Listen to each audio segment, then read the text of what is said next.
주진우의 이슈 해설. 팩트 전달과 보수 진영 논리 전파를 위해 여러분의 구독과 좋아요가 필요합니다.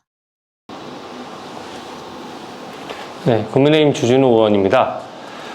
내일 새벽 5시경에 대통령에 대한 체포영장을 집행하겠다는 보도가 떴습니다. 정말 분노할 만한 일인데요. 이 경찰이 권력을 쫓았다는 치욕으로 저는 남게 될 것이라고 생각합니다. 언제부터 경찰이 공수처의 지휘를 받는 하수기관이 됐습니까? 지금 보면은 경찰 국가수사본부는 공수처와 각각 별개의 기관입니다. 근데 지금 공수처는 내란죄 관련돼서 수사권이 없다라고 그렇게 명백한 사안을 가지고 체포영장을 현직 대통령 신분을 이렇게 무리하게 청구한다고요? 헌법상 내란죄나 외환죄에 관련해서 소추할 수 있도록 규정한 것은 맞지만 그렇다라고 해서 이런 식의 막무가내식 강제수사가 다 허용된다는 것이 아닙니다. 모든 적법 절차나 모든 공권력의 행사에는 내재적 한계도 있고 과잉금지 원칙도 있고 비례 원칙도 지켜져야 되는 겁니다.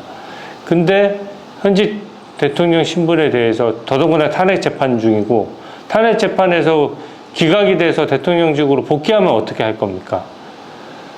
재판이 끝날 때까지는 어떤 범죄라고 하더라도 무죄 추정의 원칙이 있는 거예요. 그래서 그것에 대한 강제 수사가 가지는 파장이나 이런 것들을 충분히 고려해야 되고요.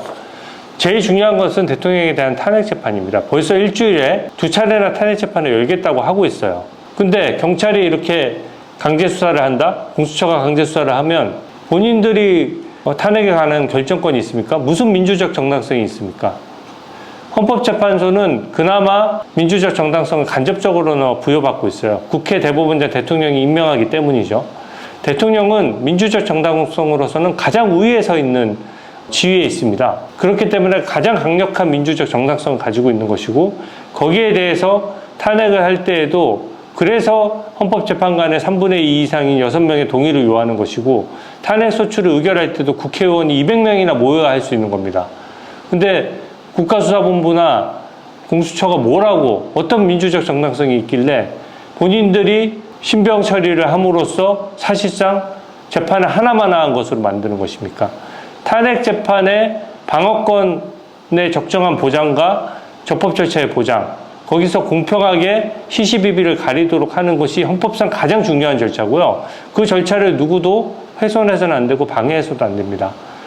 수사? 병행한다라고 하더라도 그런 점을 다 고려하고 배려하면서 해야 되는 것입니다. 수사를 하지 말라는 게 아니라 관련자들 다 구속돼 있지 않습니까?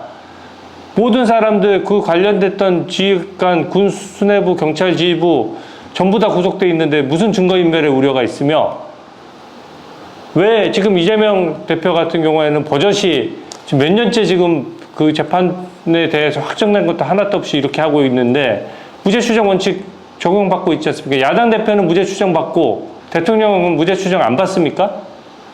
저는 공수처나 경찰이 이렇게 오버해서 하는 거는 본인들이 그 수사권이나 기관의 객관성, 정치적 중립성, 독립성, 기관의 존립 가능성까지 다 위협받는다는 사실을 알아야 될 것입니다.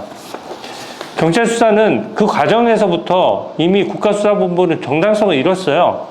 민주당 이상식 의원하고 국수본 관계자가 통화했다고 이상식 의원이 스스로 털어놨지 않습니까?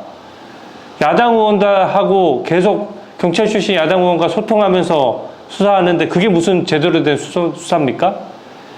제가 봤을 때는 이게 형사 고발되고 국가수사본부 고위 관계자가 본인이 한 짓이 들통날 것 같으니까 더 세게 하는 것으로 보여져요.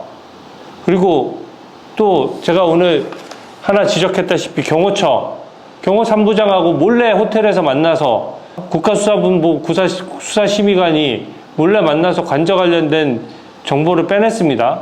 관저는 1급 군사시설이고 그게 지금 현직 대통령만 쓰는 게 아니에요. 다음 대통령도 다 쓰고 해야 되는데 이 말도 안 되는 체포영장 지금 집행하겠다고 그러면 다음 대통령부터는 관저에 리모델링해서 다시 구조를 바꿔야 됩니까? 국민 세금으로 운영하면서 호텔 잡아서 이런 거 밀고 시키고 뒤로 서로 내통해가지고 군사기밀을 빼낸다고요? 이 절차 자체로 저는 이미 국가수사본부는 정당성 완전히 이뤘다라고 생각하고 나중에 법적 책임에서 결코 자유로울 수 없다라고 생각합니다. 오늘 중요한 속보가 하나 또 떴는데요. 형사소송법 110조가 배제했다는 것이 저번 영장에는 기재가 돼 있었는데 이번에는 기재가 없다는 보도가 떴어요. 그 얘기는 무슨 얘기냐? 그 당시에 영장에 그 기재한 것도 사실상 법을 창설하는 거라 그 영장전담판사로서 매우 부적절한 행위였지만 이제는 그나마도 기재를 못한 겁니다. 그 얘기는 무엇입니까?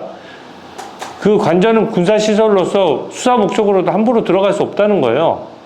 그러면 문재인 정부 때 저는 검찰에 있으면서 환경부 블랙리스트 사건 때문에 청와대 압수수색 갔었습니다. 저도. 그러면 문재인 정부에서 조직적으로 나서서 채용 비리하고 인사 비리했던 그 사안에 대해서 왜 저는 청와대에서 막았습니까?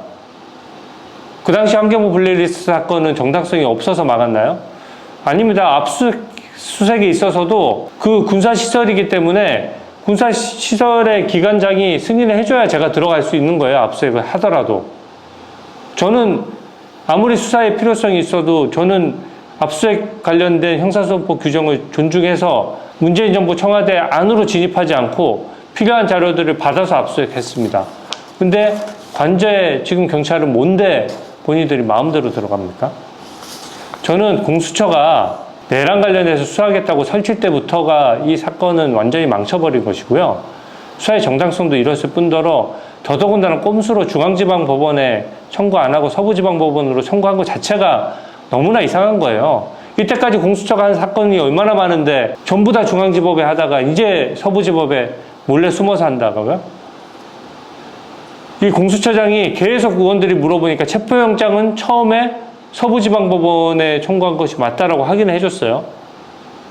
그러면 이 사건 관련해서 압수수색영장, 통신영장, 각종 관계수사 한 번도 중앙지방법원에 신청한 적 없습니까? 청구한 적 없어요? 저는 이 부분에 대해서도 만약에 통신영장이든 사소한 강제수사라도 중앙지방법원에 청구했다가 기각이 돼서 서부지방법원으로 도망가듯이 해서 영장을 받아낸 것이라면 그 자체로 불법수사라고 생각하고 형사적으로 문제가 될 정도까지 위법성이 크다라고 생각합니다.